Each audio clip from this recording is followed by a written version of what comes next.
Hey, what's going on, y'all? Welcome back to another Pro Wrestling Talk brought to you by Blitzball Champ Gaming here on the U to the Tube. I'm your host, Blitzball Champ Jason Ingram. So, ROH Final Battle 2022. Wow. Wow.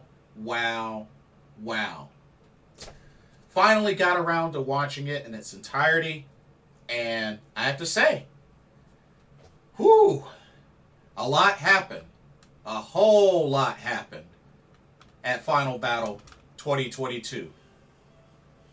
A good handful of title changes. A good handful. I was kind of surprised at the number of title changes that happened. But we gonna talk about it. So let's jump right in with the pre-show, the 0 hour pre-show. There were 4 matches on the pre-show, and there were 12 total matches on the entire event. So getting into the pre-show, we first started off with a singles match between Mascara Dorada and Jeff Cobb of United Empire. This was a good match, a good clash of styles between both wrestlers. I like them both. Mascara Dorada, aka Grand Metalik, Jeff Cobb, both who I've seen live. Well, actually, I've seen Jeff Cobb live. I haven't seen Mascara Dorada live. So, actually, what am I talking about? Yes, I have. Yeah, I've seen both. What am I talking about? Both these guys were great. Like I said, a great clash of styles. Definitely back and forth. But Jeff Cobb was able to catch Mascara Dorada and turn it into a tour of the islands to pick up the victory, pick up the 1, 2, 3. And I have to say, for Jeff Cobb being part of a heel faction in United Empire, he adhered to the code of honor before and even after the match. Didn't show any heel-like tendencies. I was kind of surprised at that. You know, just had to point out that little detail, but I was just kind of surprised. He didn't, blow him off or attack him afterwards. Adhered to the code of honor the whole entire time, so good stuff. But good match overall.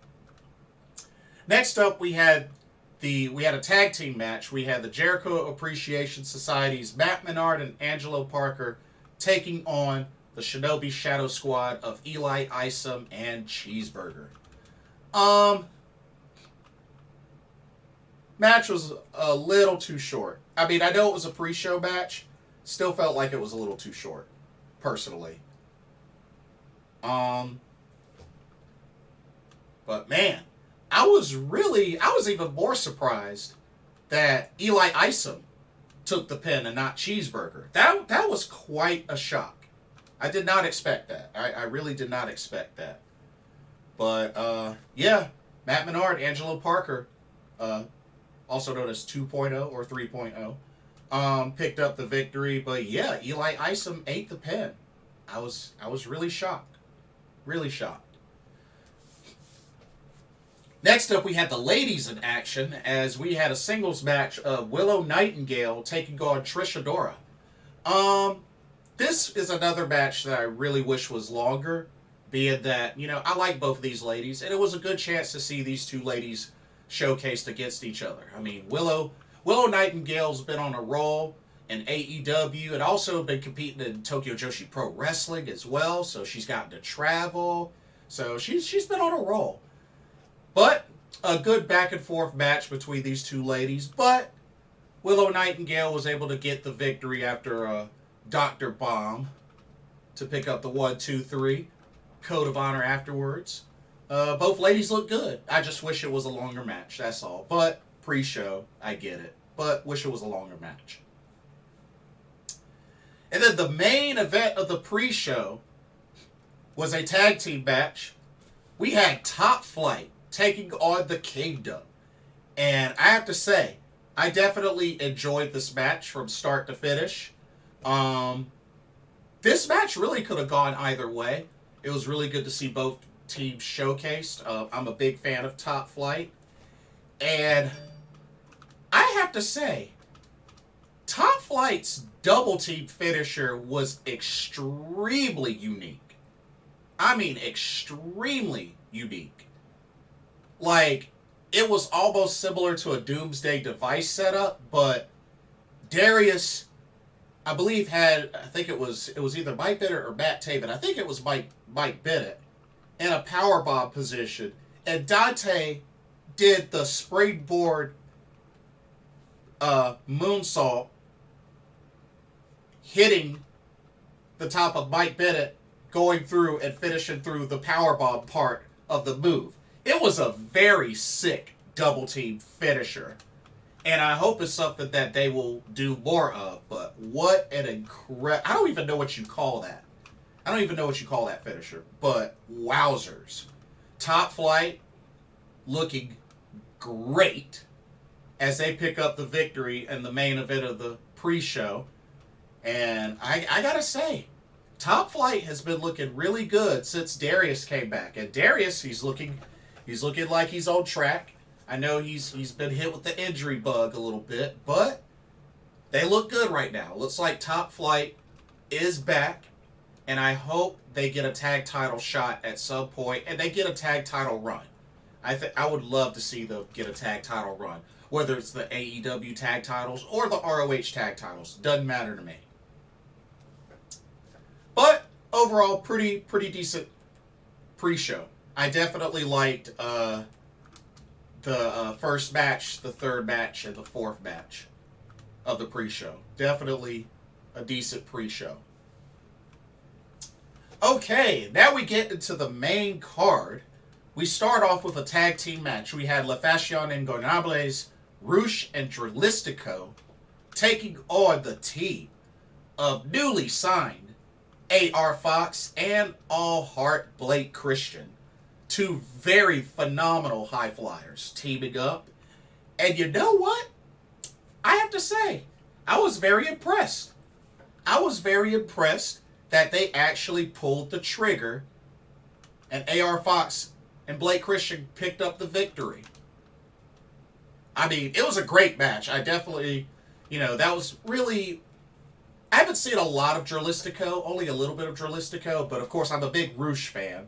So it was really good to get more eyes on Dralistico in this match. But I thought this was a good match, and I have to say, I was really happy to see Blake Christian and AR Fox pick up the victory. I was really surprised that they pulled the trigger on that. And of course I know they got beat down post-match, which doesn't surprise me, of course, out of frustration. But it was good to see Blake Christian and AR Fox pick up a victory at ROH Final Battle. Really, really cool. Next up, we had the ROH Women's World Championship as the champion, the Latina sensation, Mercedes Martinez, defends against the fallen goddess Athena. By the way, Athena's entry theme, her theme rocks.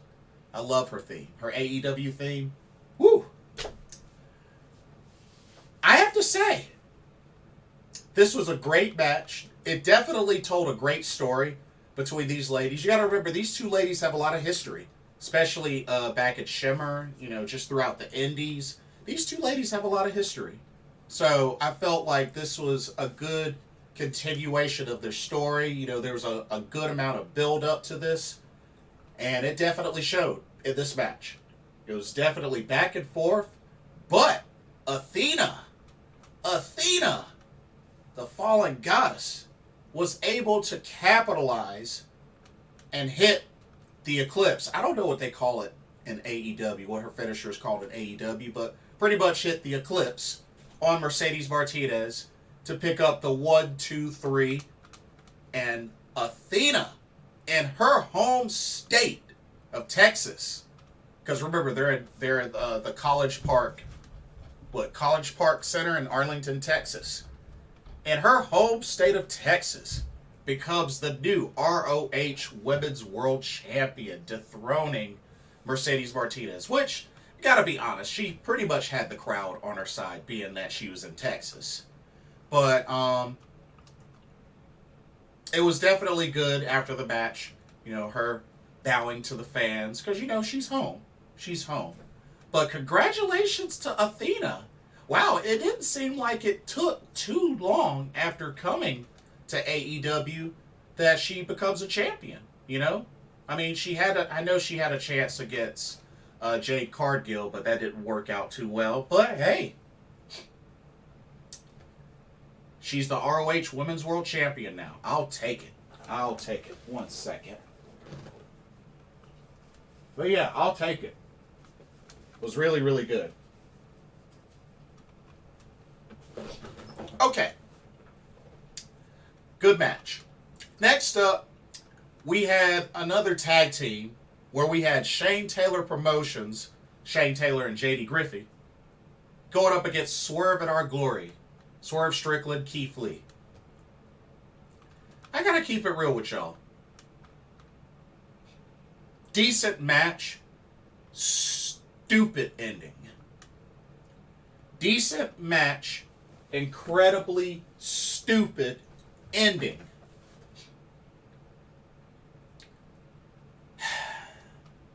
Of course, it was really good to see Shane Taylor and Keith Lee, you know, former tag team of the Pretty Boy Killers, you know, squaring off against each other, you know, throwing some shots at each other. They definitely, you know, brawled for a bit, so it was good to see that. But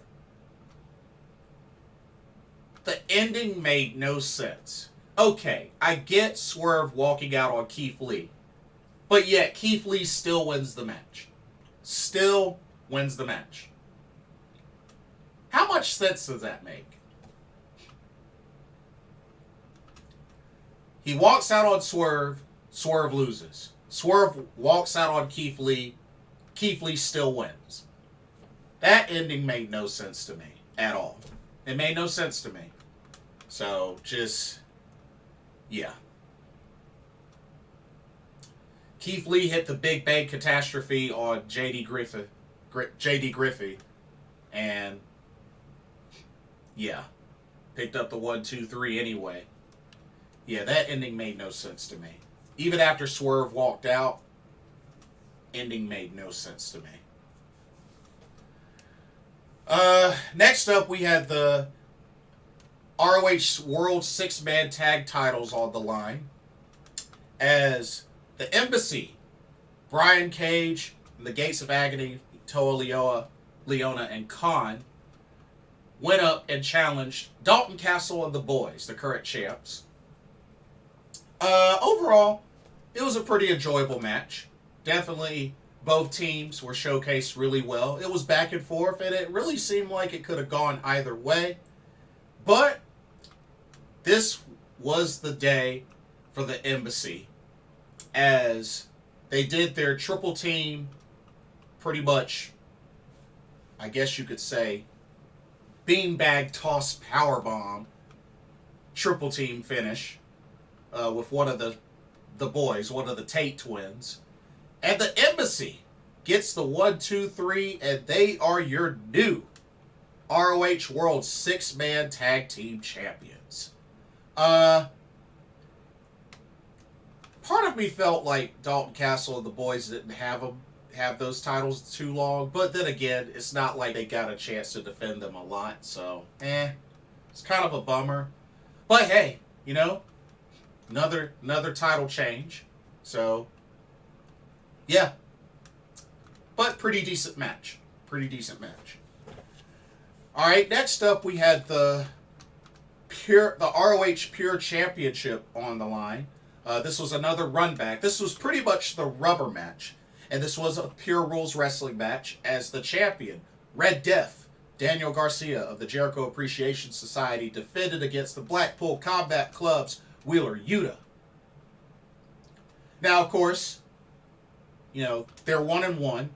Wheeler Yuta defended the title once, retained. And then Daniel Garcia, the second match, dethroned Wheeler Yuta. So this was the rubber match. And it was a banger. It was definitely a banger. These two have great chemistry in the ring with each other. Definitely back and forth. Wheeler Yuta used up a lot of his rope breaks early, but they both got a warning early in the match, just like that, for throwing a closed fist strike. So they got that warning very fast. But overall, back and forth. Wheeler Yuta was able to get the last laugh, as he wasn't able to pin Daniel Garcia or make him submit. So what did he resort to? He resorted to locking him up and just elbowing the crap out of him until the referee had no choice but to stop the match. I mean, he was raining those bows down on Daniel Garcia. And Wheeler Yuta, ladies and gentlemen, another title change as Wheeler Yuta, the Decoder, becomes a two-time ROH Pure Champion. So congratulations to Wheeler Yuta for getting the title back. I like Wheeler Yuta. I've met Wheeler Yuta. So good stuff. Good stuff. All right, next up, we had the ROH World Tag Team Championships on the line in an extremely insane and brutal, honestly, brutal is an understatement, double dog collar match as the champs, FTR, defended against the Briscoes.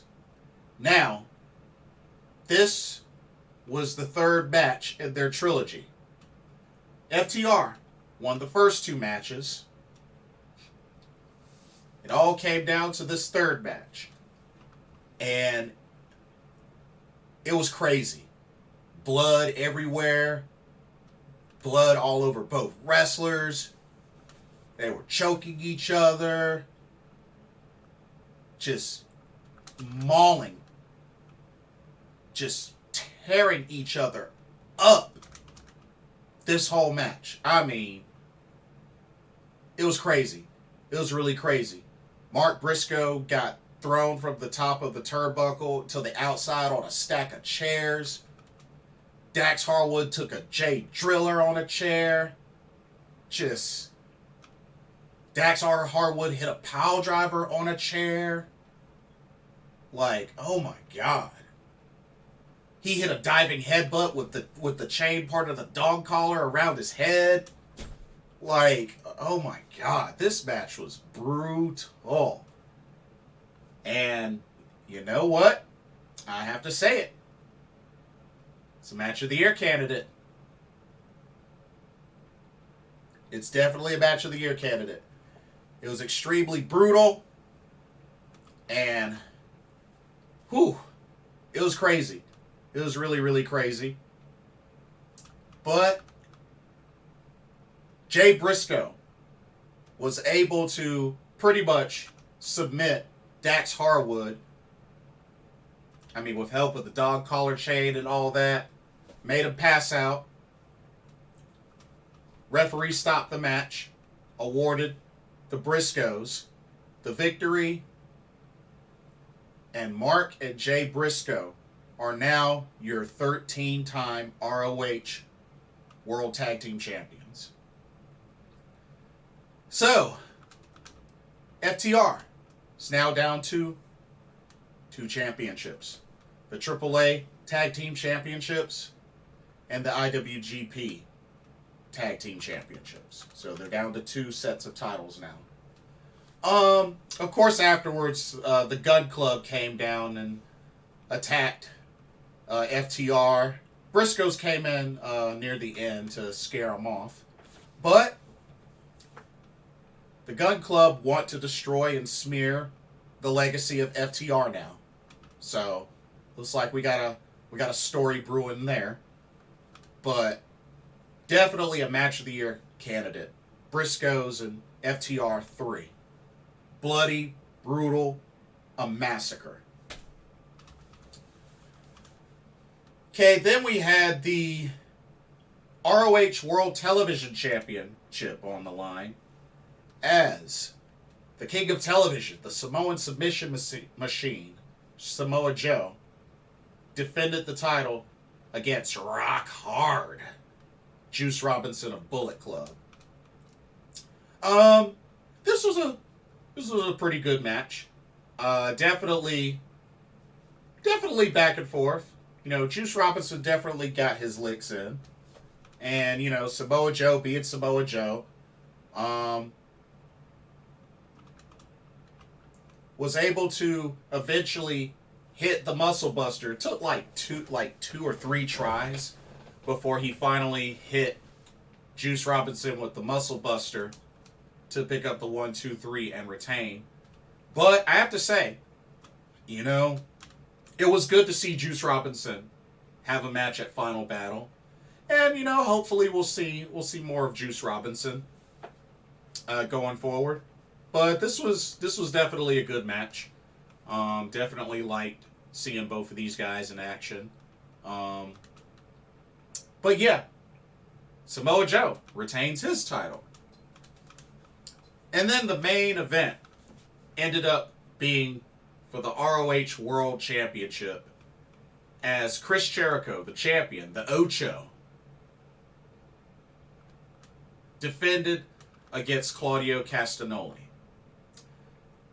The stipulation is if Claudio lost, he would have to join the Jericho Appreciation Society. This was definitely a back and forth match. And it even got to the point where Matt Menard, Angelo Parker tried to interfere. That backfired. Jericho was able to get a bat shot on Claudio, but he still kicked out. And I have to say, this had to be the most interesting finish.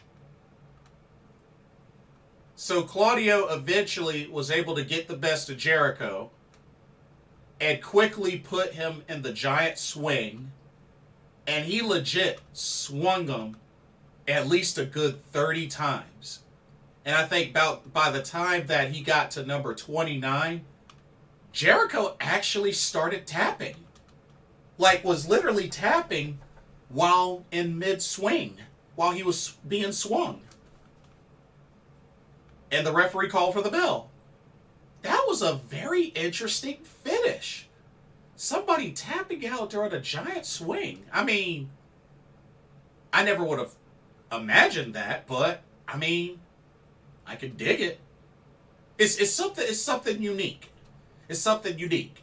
I know to a lot of people it might not make a lot of sense, but I mean, you being put in a giant swing and being swung around 30 plus times, I mean,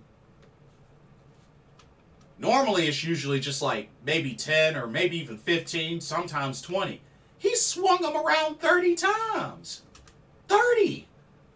3-0. Quite a finish. But Claudio Castagnoli is now your two-time ROH World Champion. So, wow. Blackpool Combat Club get 2 title belts.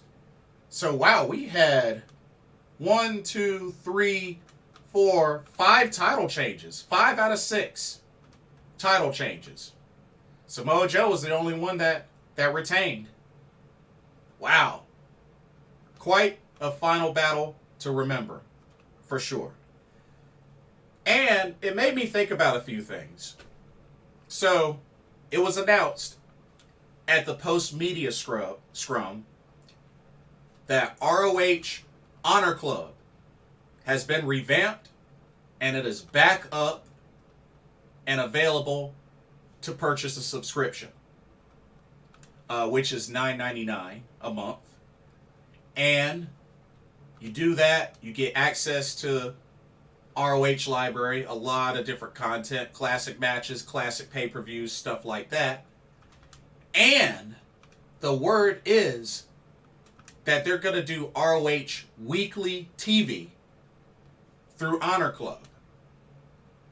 Now, I know this probably wasn't what a lot of people were thinking of when it came down to the idea of an ROH TV deal.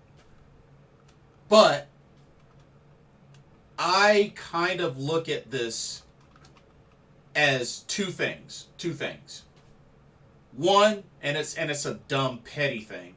The whole issue with the Briscoes, you know, being kept off of WBD, or being kept off of TV by WBD, which is at the point where it's so stupid and ridiculous, especially being that Jay Briscoe apologized way long ago.